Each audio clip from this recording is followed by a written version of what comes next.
So, Julie, thanks so much for joining us today. It's great to have you along, and this kind of series of talks really is about people's journeys to where they are in their careers and their leadership, journey, and why they maybe wanted to get there, or if it happened by accident or whatever. But it's more just really getting a real sense of kind of what that journey can look like, because it's different for everyone, with the hope that we'll inspire other people to take the leap and either look at their journey or start to think about what they want to do next. So you obviously are someone that's got many hats, a woman of many talents. So maybe just give us a little bit of an intro to what you're up to at the moment, and kind of how you decided to do that. What am I up to at the moment? Well, thank you for asking me to come along. Always slightly worrying when I don't know what I'm going to be talking about. I have a portfolio at the moment of different roles, different size roles, so quite a few chair roles. So until December last year, I was chairing a university, the one in Aberdeen. I'm chair of the Institute of Directors that covers all of Scotland. I've just started chairing a startup as well. Oh, cool. Gutsy Health. I also, there's a lot of chairing there, isn't it? The Edinburgh Visitor Levy Forum, which is quite a mouthful, but we're the forum that advises on what is known as the tourist tax we give advice to the council, first in the UK. And I also sit on the board of ICAS, which is the Institute for Chartered Accountants Scotland. And then I have the day job, which is all around leadership in boards, which I've been doing for 25 years, quietly in the background. Yeah, so I mean, I'm surprised if you have much time to do much else outside of that. And portfolio careers are something that we're asked about a lot. And managing to do, a number of different things together is obviously really cool, because you can do lots of different, be involved in lots of different things. But why was that something you thought about doing? Was it you were kind of that's what you wanted to be, or did it kind of just happen? I think that when I started out, I thought having a career was super important. So my executive career was in retail. I worked for Tesco and then moved to Liberty of London, so sort of food to fashion, and then Punch Taverns, and then IBM. So those roles at that time were quite linear. And it was when I started to have caring responsibilities that you need to be more flexible with your time. So I used to travel an awful lot. Yeah. And then all of a sudden you've got, I had this, school that says you have to be somewhere at a certain time.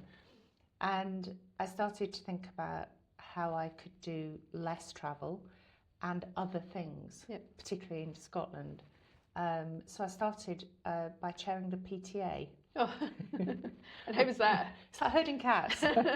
But having said that, I've made lifelong friends from doing it. But it's always a great place to start, because one of the things you learn about leadership is when you have a job title, it's very often, you can get things done because you are the whatever.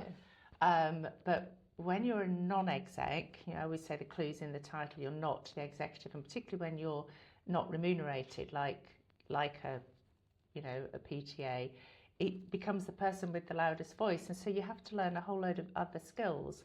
And actually, I took that to a national level. So we had a sort of national PTA, which I joined, and then I was aware of an organisation, I'm going back about 15 years now, called Women on Boards. Yeah. And normally I run a mile from anything that has women in the title. But I really liked what they did. They were really pragmatic, and they talked a lot about it doesn't have to be either or, it can be both. Yeah. And that was a bit of a revelation, really. So I've run my own business for 25 years, so I always had that as well in the background. And I think a portfolio is interesting. You are more in charge of your own time. Not totally. When we have things like COVID, everybody wants you all the time. And I think that was the case, whether you've got one job or multiple jobs. But if you're chairing particularly, whatever the advert says, and you're the expert at this thing, if they say it's 50 days, it'll be 75. If they say it's 4 days a year, it'll be 10. Yeah. So it's always more time than you think. Yeah, and I think I think chairing an organisation can sound quite scary to people. It sounds like a lot of responsibility and a lot of time and effort. And I remember my first chair appointment, I was 40, and people were like, "Oh, you're such a young chair." And I'm like, "Am I young? Isn't it just a chair?" And I think people are a bit kind of put off sometimes by a lot of that stuff that surrounds, you're the chair of this organisation. So you've obviously had a lot of experience in that field. So is there any advice you would maybe give to someone who's thought about it and maybe not kind of gone for it? It's as a chair, you're more the conductor than somebody with all the answers. So certainly I would say in my earlier career, I thought if you were the chair, you needed to know everything about everything, and if there was something wrong, you had to have the answer, and that's very much not the case. So all of the sectors that I work in are not my home sector. Yeah. So you learn to listen and you learn to ask questions. So what I would say is, if you get the opportunity to chair a committee, do that, because that enables you to learn the skills. And chairing is a skill. Yeah. It is absolutely not about having all the answers.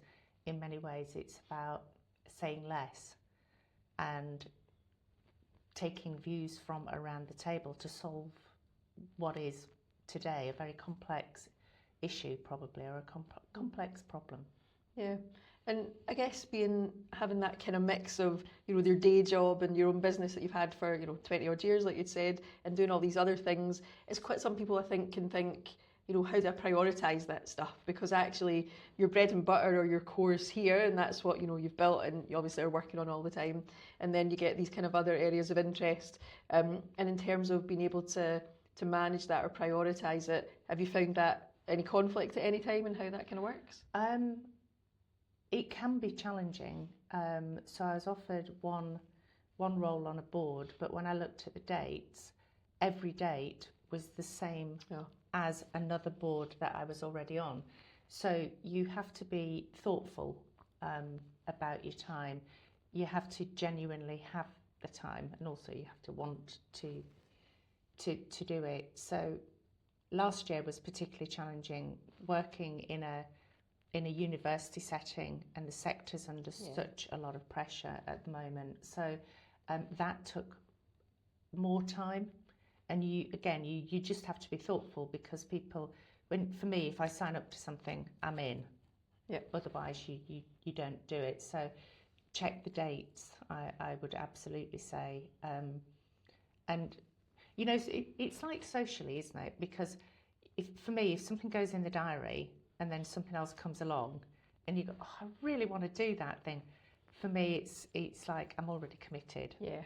Even if you think, "Oh, that would be so much fun, I'd love to do it," you can't. It's like if whatever's first is in there. Yeah, I think diaries are probably the hardest thing actually to overcome. Even trying to arrange a group of friends or a business meeting, it's everything's become so diarised that I think it's quite difficult to have a lot of flexibility sometimes out with that. Even just kind of catching up with the board, and if you're on the board, then you may be on a committee as well, and you've got a couple of other things to think about, I guess, when you're doing that. But I guess in terms of your kind of leadership journey and starting that business to where you are now, kind of, did you have a kind of goal of where you wanted to be, and how did that work for you? No, I didn't have a goal. People don't tend to say yes to that question. When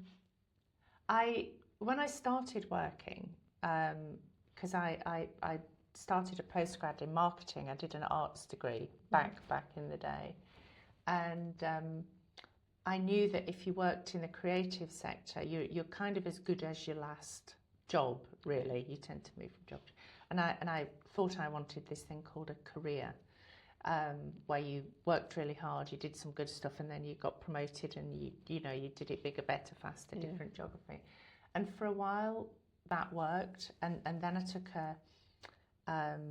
a break at the end of the 90s and did the round the world yacht race. Cool. And when I came back from that, I didn't want to be in a corporate. I didn't think I did. And so I set up a business at that point because it seemed like a good idea. But actually, setting up business on your own, if you've only ever worked for large organisations, it's absolutely terrifying. I mean, well, you don't have the resource, do you? You don't have anybody to do anything.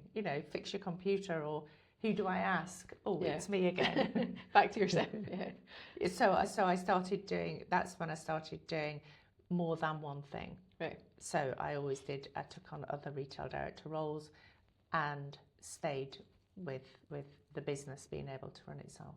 And with the business then, if you think about, going back, and I'm sure there's been ups and downs all along the way as well, but what's the kind of biggest thing you've learned, and I guess what's worked the best, and what maybe would you rethink if you had to go through it again?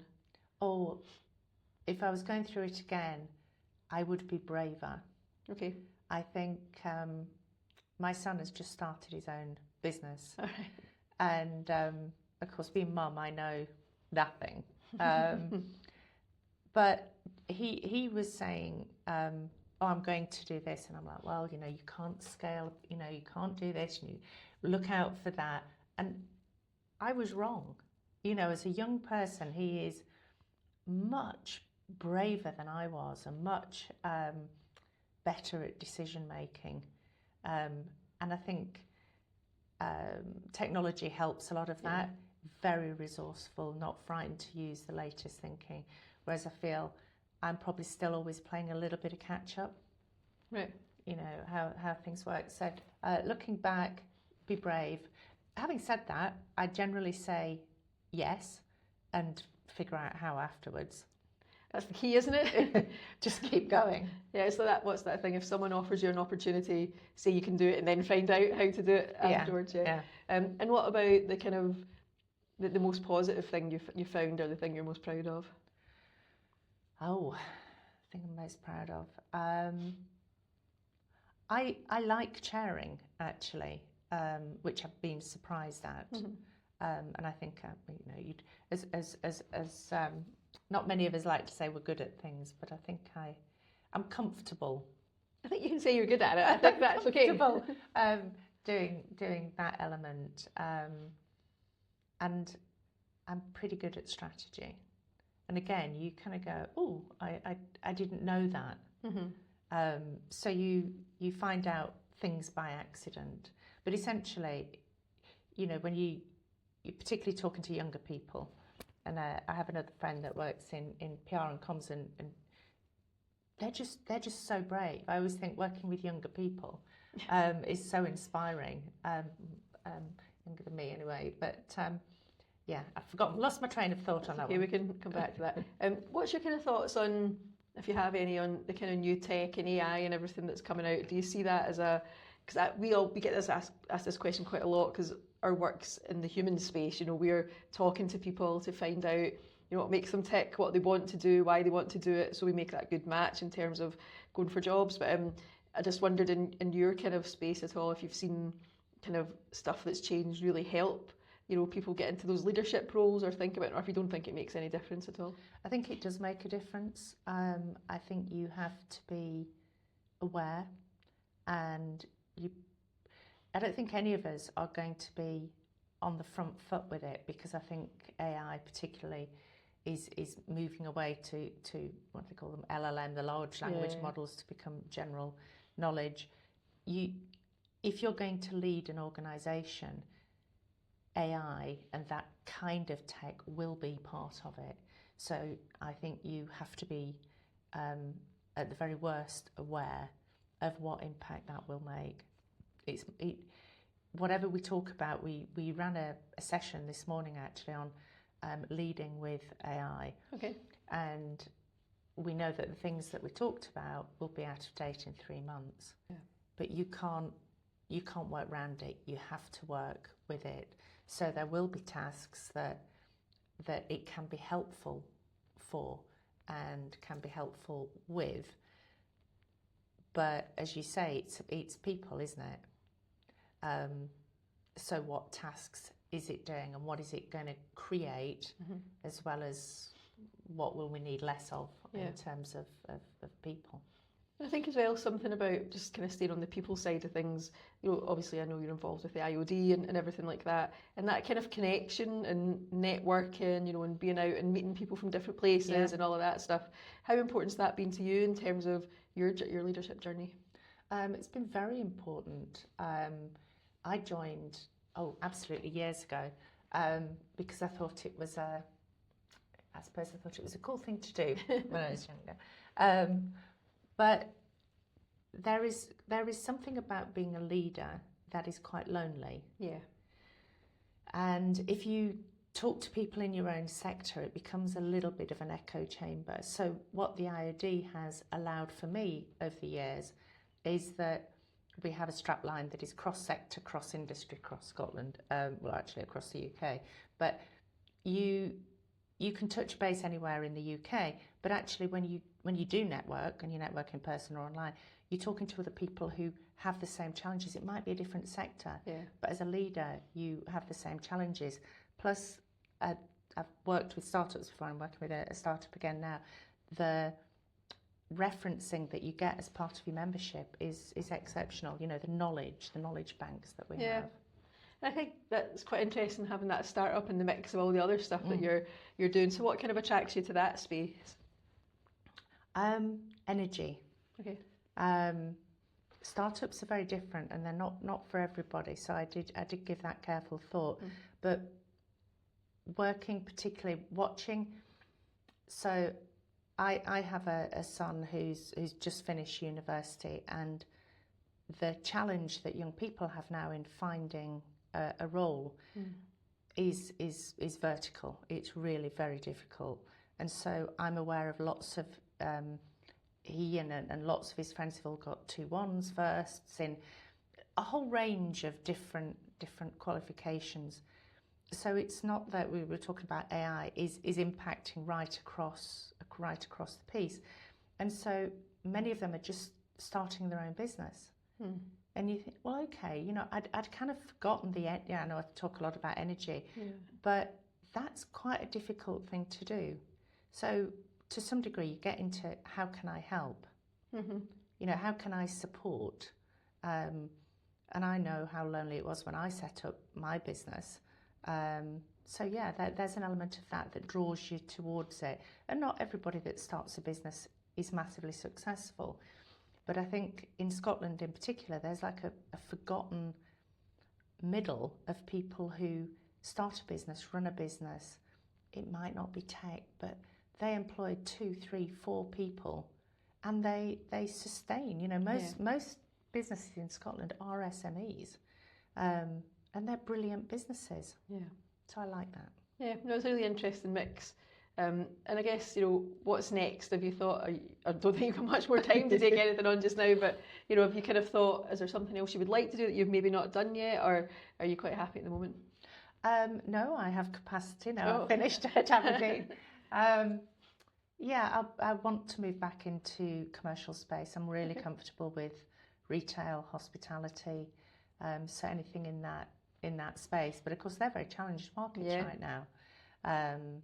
So yeah, I was talking to a friend recently about family businesses, but there's an awful lot of food manufacturing. So yeah, I quite fancy doing that. I'm finding the visitor levy that we're doing in Edinburgh really interesting. So I've not done anything like that before, and I've got a great board that managed to build. But being first in the UK, again, I'm learning an awful lot. And that is one of the things, every time you take a new job, you learn a whole new thing. So learning council speak, which, you know, it's not a language you want to get into, but all in England, a lot of the mayoral areas are wanting to talk to us, and different cities around Scotland as well. So it's all very exciting. It's always good being the first, you know, because, well, on one hand it's really good, but on the other hand you maybe don't have anything else to kind of refer to. But on one hand you're setting it out, aren't you? You're kind of setting the scene for everyone else. Yeah, and we won't get it right all the time. You know, it's novel. So we'll be doing the best that we can. Great. I guess we'll finish off with maybe one piece of advice you had for someone who was thinking about either moving into that kind of fractional kind of space, or, you know, to have a portfolio career, or someone who's thinking about stepping up into their first leadership type role. Apart from being brave, you know, and getting on and doing it, is there anything you've maybe learned from your experience so far that might inspire? I don't know if it would inspire. It definitely doesn't have to be either or. I think you will be or one is always amazed at how much is transferable, how much of your knowledge is transferable to other sectors.